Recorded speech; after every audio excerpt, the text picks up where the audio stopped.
Hey guys, welcome back to the show. This is Mac Reviews. I'm your messy internet cousin Mac. If you love to watch reality TV, this is the show for you. Today I am reviewing Love After Lockup, Season 5, Episode 5. Let's get into it. I'm going to talk about Andy and Brittany first because they annoyed me. Several people on this episode annoyed me, but Andy and Brittany especially. So this dude really sat up here and waited for this woman to come back. But then he said that she didn't actually leave. But I was like, but we saw her daughter pull off. So I don't know what he means by that, but I can't believe he really waited for her. I don't know how they didn't tell us how long he waited. He should have left with his son. But of course, this fool didn't. So she says that Brittany says she feels overwhelmed and but she reluctantly agrees to go with him back to his house. But she didn't want to go with him. And so um he's saying that he thinks that what happened was just a blip on the radar and that it'll be okay. And I'm like, it's not a blip. She doesn't, she's showing you that she doesn't want to be with you, that she doesn't like you. She's not hiding it. I don't know why. He's just refusing to accept it. He's in his willful ignorance at this point. Like he's purposely ignoring it and it's not gonna get better. It's not gonna change. So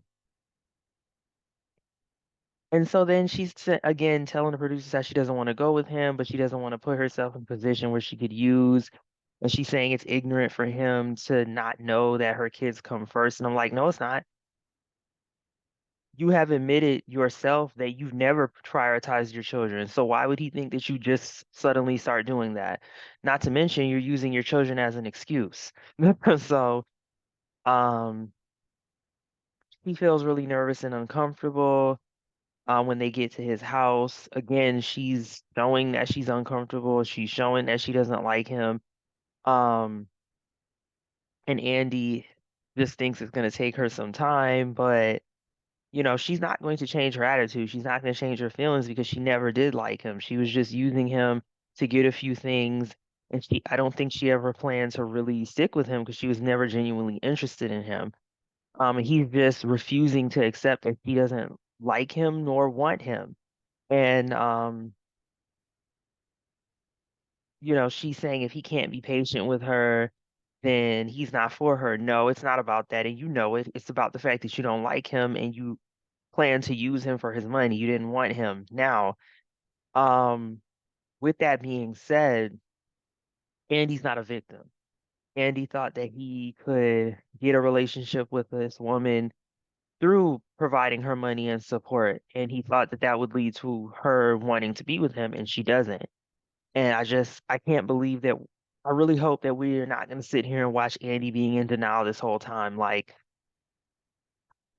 it's not really entertaining. I need this couple to get the heck on. Hopefully they fade out soon and, we don't have to watch them the whole season. So next, let's talk about Louis and Melissa. Not a lot here, but we find out that Louis has to apply to be able to go to New Jersey. And his PO said that he has to have an address there to help with his application. And that it would be the best thing if it was a family member. And this chick immediately says, "Well, why don't we get married?" And I'm like, "What? Why would you say that?" And he was like, "Yeah, I mean that could help." But I think the mom wanted him to be like, "Mom, we should move back together." Um, but then he also says that once he does that, it'll be 45 days that he'll have to wait for it to be processed. So the mom, says, he says some derogatory things and they laugh. And of course, they're laughing because she is appearing to be a joke. So, um, Louis says that they did discuss marriage on the phone, but their relationship has only been over the phone. So they can't really consider that. And I agree with him. That makes sense. Um, So they're getting ready to go on their first date. The mom's annoyed that they're going on a date because she needs to go to therapy and she's a weirdo. So well, not a weirdo. She just, I mean, she is weird. Her behavior is weird, but it's also based on trauma and not getting therapy and not having her own life. So, because her son going on a date shouldn't bother her. What? So their date is ballroom dance lessons and um yeah, they take a private lesson and I don't know if this person is an actor, if they were instructed to say certain things because they do edit it in such a way that it does seem like she's criticizing Melissa and not Louis, and it's a little odd to me because if you're taking a lesson, usually a teacher is not going to be that hard on you when you're a beginner and it's your first time. You know, they're going to encourage you, they're going to tell you um just, it's just a little odd for a lesson where they're beginners and it's their first time for the instructor to be that critical and then for him to be like, "Oh, I'm getting mad because you're not doing it." Like, what are you talking about? Y'all are beginners. Like, it was just odd. And so I was wondering if it was an actor because then she's complimenting him and it just, he wasn't really checking for her. He was just enjoying dancing or whatever. So I don't know. This scene seemed produced. It wasn't that entertaining. So, but Melissa's getting really annoyed because he feels like he's flirting with the girl, and I'm just like, how are you this insecure? Like the dude just got out. He's into you. Like what? So, anyways, next, let's talk about Joy Nomi and Red, aka Graylin. This scene annoyed me. It was so dumb. It was very dumb. Everybody except the mother in this conversation is stupid. Um, so we see Jonomi meet with his mom, whom she's talks to regularly. Apparently, she's been knowing for several years. The mom appears to very much like Joinomi, but um she lets us know that she never had any problems with Graylin until he got into the 12th grade and he started running with the wrong people. Which is interesting because most of the people that we meet on this show always tell us that they started getting into trouble when they were kids or teenagers, which I guess for him technically would be teen years, but if he had no problems up until 17, 18, that makes me wonder. I don't know if that was just the wrong crowd. Like, did something happen? Was there a trigger? Like, it's a little odd that he just started getting into trouble. 12th grade, I would assume again, 17 or 18. If he was never getting into trouble, think something else happened that could have triggered it, not just the wrong friends. Um, but she also says, you know, um, she doesn't know if he's going to be ready to settle down. He doesn't know what's going to happen. And she also says, she asked Joinomi, are you ready for it? Are you ready for this? And she's like, well, yeah, I know it's going to be difficult, but I'm ready to take on the challenge. So we also find out that Joinomi bought a vehicle for Red from his sister. She also has spoken to the sister. Um, so then this is when the ridiculous conversation starts. And I'm being nice by saying ridiculous because it was way more than that. It was a very stupid conversation. The sister says that Graylin was heartbroken, quote unquote. And I'm like, how? How? What are you talking about? And then she starts saying more stupid things. She says that it's a bad look that she cheated. I'm like, bad look to who? The man she's never met in person? And then she says there's no excuse for cheating. And I'm like, cheating didn't happen. They've never met. So and then Joinomi was saying, but it's not all my fault because what has he done for me? I don't have anybody out here for me. And it's like, exactly, he's done nothing for you. And the sister was like, oh, he calls you all the time. And I was like, okay, this is a joke. This has to be acting. This is a dumbass conversation. Excuse my language, but this is a dumbass conversation. I felt like, what is the sister talking about? Like, are you serious? Do you know you're on national television looking like an idiot? You sound dumb. I felt like watching this felt like Remy Ma because I was just like, are you dumb? You sound dumb and you look dumb. And so does Jonomi. Both of y'all look dumb, but especially the sister. Like talking about you supposed to be loyal. I'm like, this has to be lying. That you can't be serious. There's no way you are serious. They have never met, and it's been 7 years. They've never looked each other in the face. They've never touched. They've never hugged. They've never kissed. This is not a romantic relationship. This is a friendship. It's a friendship. Period. She can't cheat on him. That's not cheating because they weren't together. They're not really together in person. You honestly believe that you should be loyal to somebody whom you've never met for 7 years? You're dumb.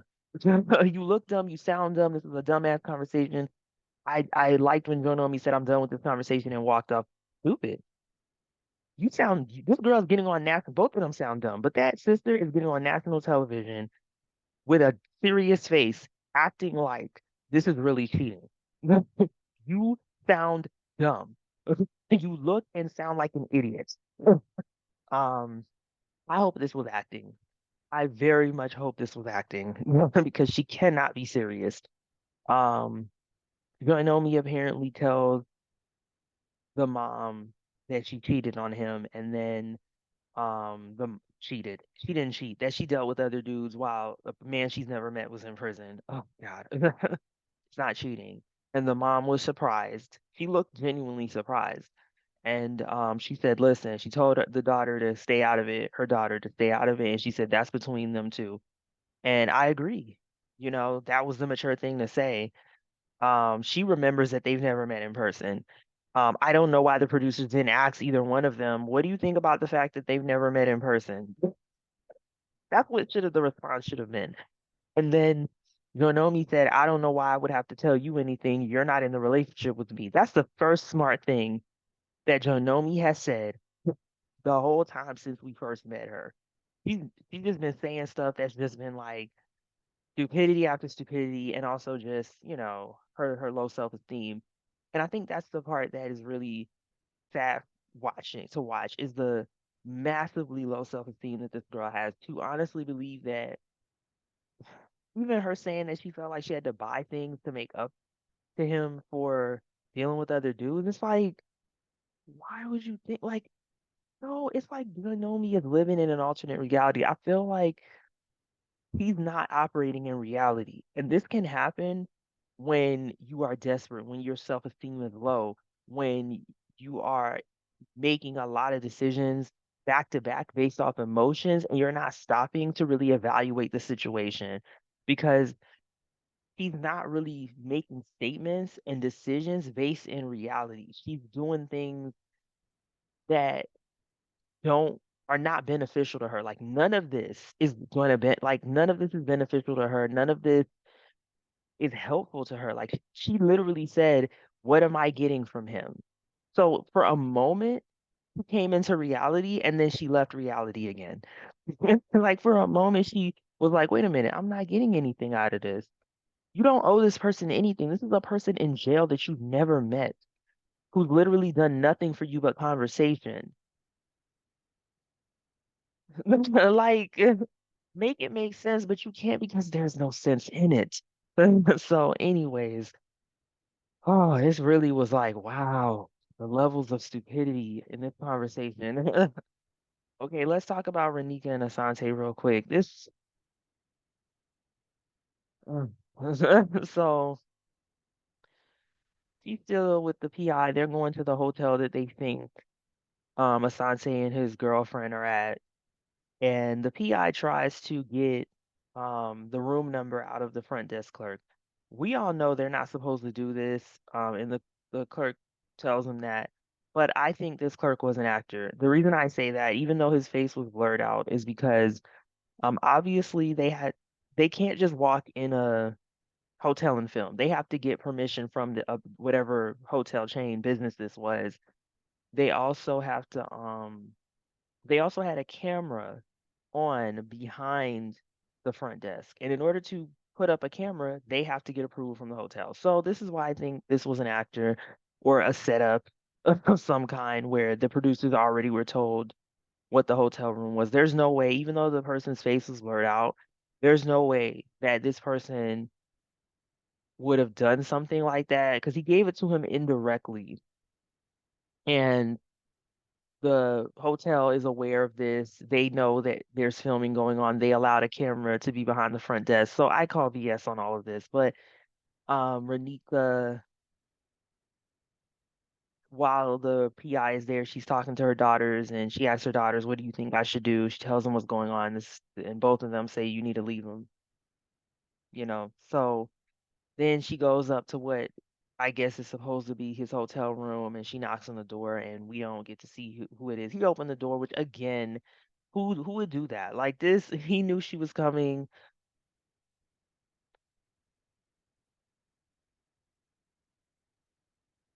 I believe the producers were in touch with him. They had to be. He agreed to be on the show and he did a confessional. So now next let's talk about Chelsea and Mikey.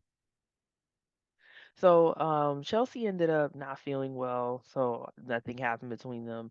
I don't know if Chelsea really didn't feel well or if she faked it so that she wouldn't have to tell him that she doesn't want to have sex. But if she was faking it, not a good idea because you're gonna have to tell him what's going on. And then, but he had a good attitude about it. He comforted her and everything. You know, he wasn't really complaining. He was disappointed, but he didn't complain. So then he goes to meet his PO, and he also asks about moving to Ohio, where Chelsea lives. And he kind of said the same thing that Leo Louis said, except he said after 30 days he can get a travel pass to go to Ohio, and then he would have to meet up with a PO there to apply to move there, and then it would take 45 days to clear, and then he could move. So he wants to do that. Um, I thought he was gonna stay with his. I thought she said he was gonna stay with his sister for like 3 months. So I feel like he could still do that, but I know he needs to go find a job and everything. So I mean, if he already has a job after 3 months, he would then need to be looking for his own place to live. And so, yeah. Whew. But they meet with his sisters for breakfast at a restaurant, which apparently a bunch of people in this restaurant agreed to be on camera because nobody's faces were blurred out. So, I mean, if there was gonna be filming in a restaurant that I attended, I would have my face blurred out. Like I wouldn't care that the cameras are there. I'll still eat, but you're not showing my face. So I was really surprised these people signed the waivers to be on camera. But it doesn't matter. Anyways, so so the sister is his older sister is pretty much saying to him, she doesn't want him to take on too much or get overwhelmed. She does like Chelsea, but she just wants him to take things slow because um he brings up marriage and he starts saying that he gave her a promise ring, which technically it wasn't, but okay, whatever. And um he tells them about how her dad is skeptical of Mikey, and she doesn't know when they're gonna meet, just later on, and so Mikey's a little nervous about that. The sisters don't get too upset about it, I mean, which is good because they got to be realistic. Because sometimes when that comes up, the siblings or the parent is like, "Oh, they shouldn't be nervous," all this blah blah blah. Do you know that your child just got out of jail? Do you know that your child has never held down a stable legal job? Are you aware that your child has been a criminal their whole adult life and half of their childhood? Stop it. Like, come on. I mean, you got to be realistic. You mean to tell me people are supposed to just not care that your child was in jail? Be real. So I like that the sisters didn't sit up there and go, why the dad is like that. No, they know why. They know exactly why. So, I don't understand why they've talked about marriage. They literally technically just met in person a day prior. Like what marriage shouldn't even be a topic, honestly. Um, but yeah, so we'll see what happens with them. Hopefully, Chelsea is honest about, wanting to wait to have sex. And, I'm enjoying Chelsea and Mikey. They seem to genuinely like each other, and that's so nice to see on this show. Hopefully, Mikey, I like him so far. He seems decent. He better keep up with that. Don't turn into don't mess that up, Mikey, because I like Chelsea. Chelsea seems like one of the few sensible women we see on this show. The fact that she doesn't want to have sex immediately, not forcing him on her children. I mean, we still have to see what happens, but Chelsea, even when she said, he shouldn't ask me to marry him now, he needs to ask my dad, and he seems like she's learned from her past. Um, so I'm liking Chelsea. She seems to have some sense. So and it's just sweet to see a couple that has a genuine connection. I love that he learned sign language. I hope that Mikey, stays on the straight and narrow. He seems to have sisters who love and support him, so I really hope he does the right thing. Um, so yeah, now the last couple, we're gonna talk about Brittany and Key Rock. I'm about to get annoyed here too. So let's break this down. Key Rock is another one that started saying some dumb stuff. Another moment I was like, "Are you dumb?" So, he says that he doesn't know how the Brittany didn't know which office to go to. So let's explain why this statement made zero sense. Um, the only way for her to know where to take you for your parole officer meeting is for you to tell her. That's the only way because it's your parole, not hers. So the question is, how did you not know?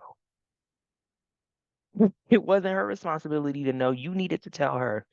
So not a good start because you're an adult, you're grown. You need to take responsibility for your life. So that blew my mind.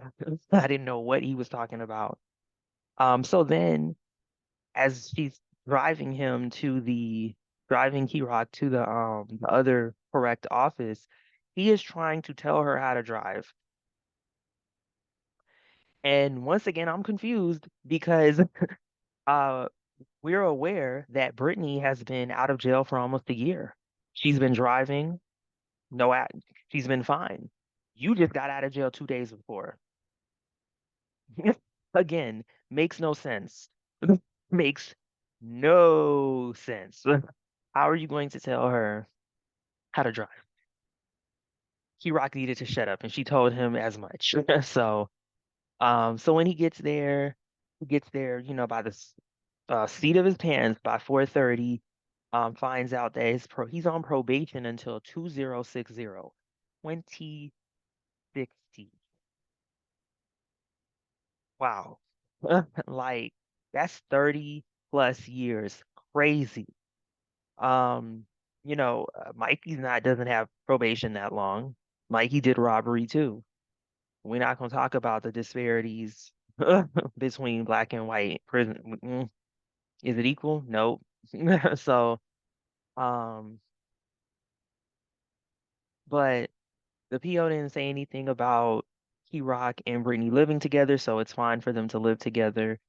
And Key Rock's hoping that if he gets a job and doesn't have any violations, that they might lower his probation. And I'm like, does that happen? Does that get done? I don't know. So we'll see. So then we see Key Rock meeting and Brittany meeting with his mentor. His mentor is named, oh, I don't remember. Oh, Coffee. Coffy. And Coffee is the wife of Kirok's prison mom.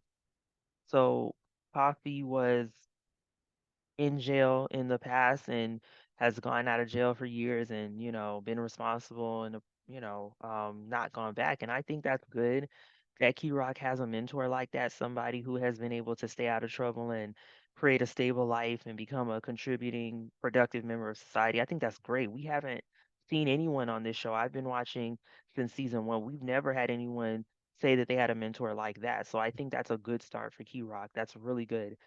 um Key Rock says that they want to get top surgery, which I think is understandable. Doesn't want to still feel like he has breasts. We heard Gabriel talk about this on 90 Day Fiance. Um, but his mentor and Brittany are saying you look good. You probably don't need that, but Key Rock's saying, hey, they don't know how I feel because the mentor appears to just be a gay woman.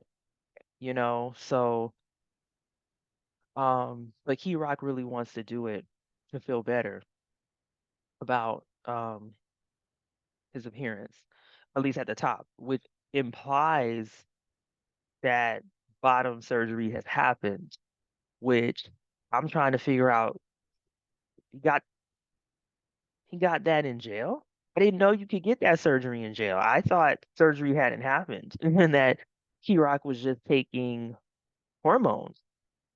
I thought that's what was happening, but apparently already got the surgery. So yeah. But um, so okay, so then Key Rock uh has a monologue of speech, and Key Rock is going into how he doesn't like that people who religious people who judge trans people, and he doesn't like that the mom doesn't approve the mom Brittany's mom and parents don't approve of their relationship, and he feels like, what does what I do in the bedroom or whatever have to do with you? You know, you shouldn't judge me, you should accept me for who I am and my soul and spirit. And we find out that Key Rock is does have faith, and which is great. I'm glad that Key Rock hasn't allowed other people's judgments and negativity to uh take away his faith in God. That tells me that it's possible that he has a real close relationship with God, because he didn't allow he like a lot of time he didn't allow other people to cause him to say, I don't believe in God anymore. Because you hear that from people. And it always makes me think, well, your faith must have been weak, because if that's all it took for you to say you don't deal with God anymore, how strong was it? And I don't know. But and I can understand not wanting to deal with people anymore, go to church, but to say I'm not gonna pray, I'm not gonna believe in God, it's like, but your faith was based on other people. So anyways, um, and then he starts talking about how growing up his father hated gay people, and when he confessed to his father about how he felt when he was 13, the father kicked him out. So, that's why he has strong feelings about it, because he was rejected by his dad. And, he was just saying, like, yeah, he doesn't like that people have that hate, but he just forgives them.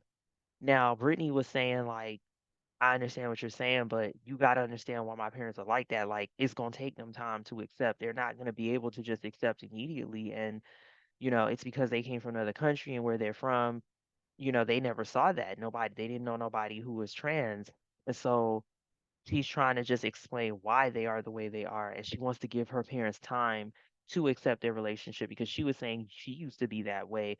But look at her now, she's not like that anymore. And so I was like, okay, that's interesting to know that she used to think being trans was wrong, but she's grown. So but I feel like, even though Key Rock was like, okay, I understand what you're saying, but and I get that Key Rock had to say his feelings, especially being on this show.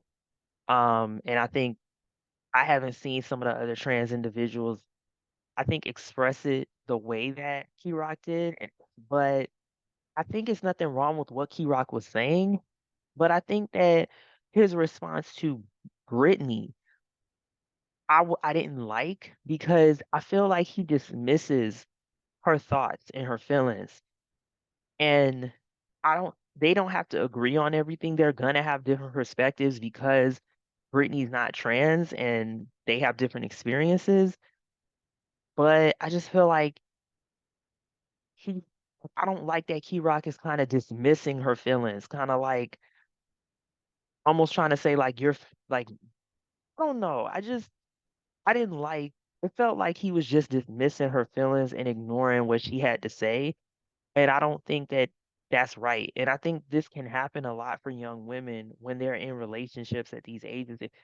When you're still trying to figure out who you are and develop yourself, I don't know, where you're allowing a guy who might be aggressive to be overbearing and to crush your opinion. Like, and so it happened again when after they finished meeting with his mentor, and they were by themselves, and they kept talking about him wanting to get top surgery.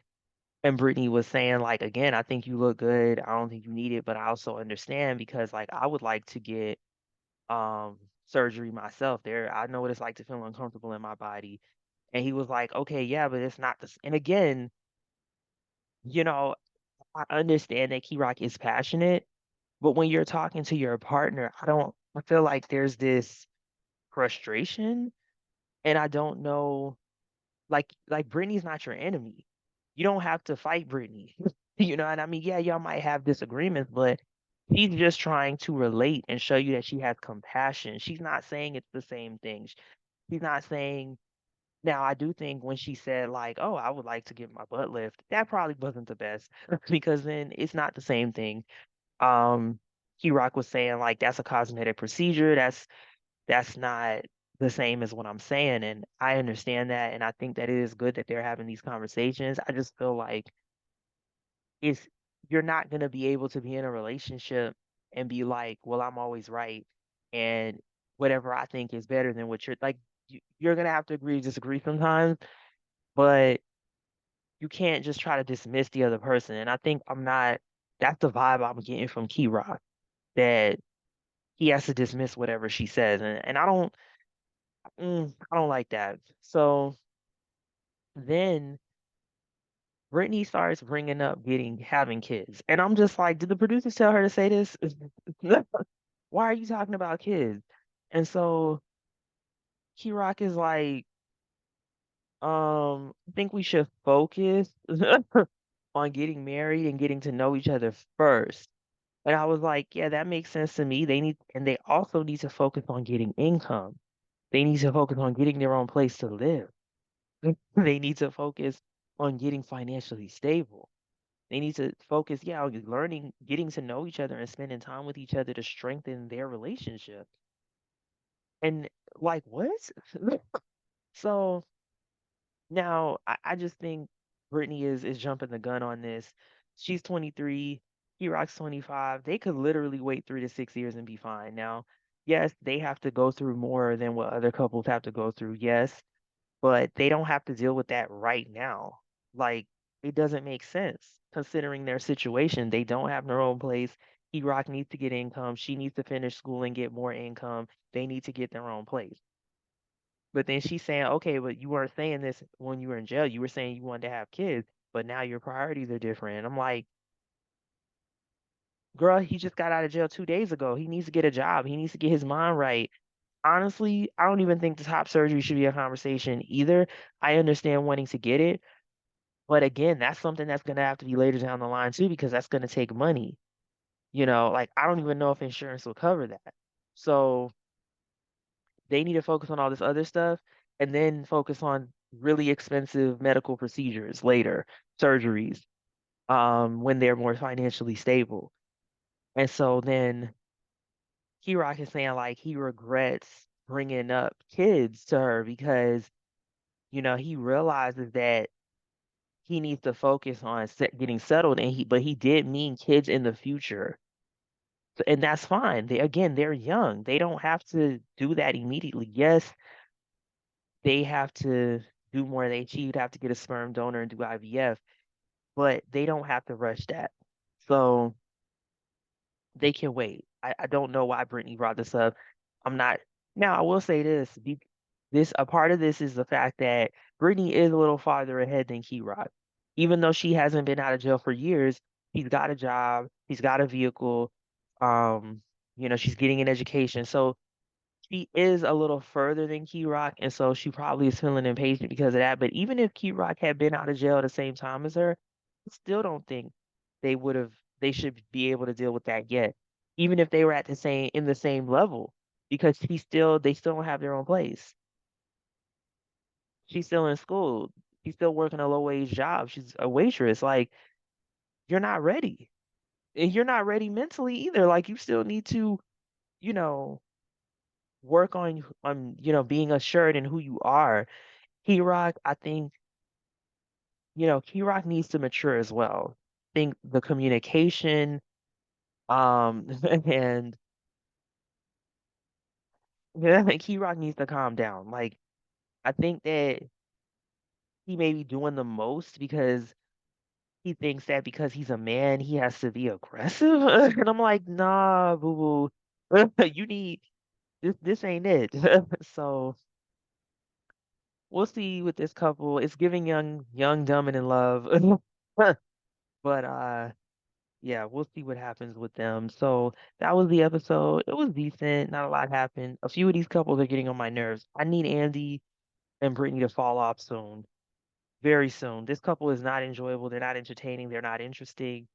Brittany is ready to be done with this show. She is showing that she doesn't want him, and Andy's not getting the message. And I think that unfortunately, we're gonna see Brittany just out and out curse him out, like just really just go off in him in a very overt way because he's not accepting what's in front of him.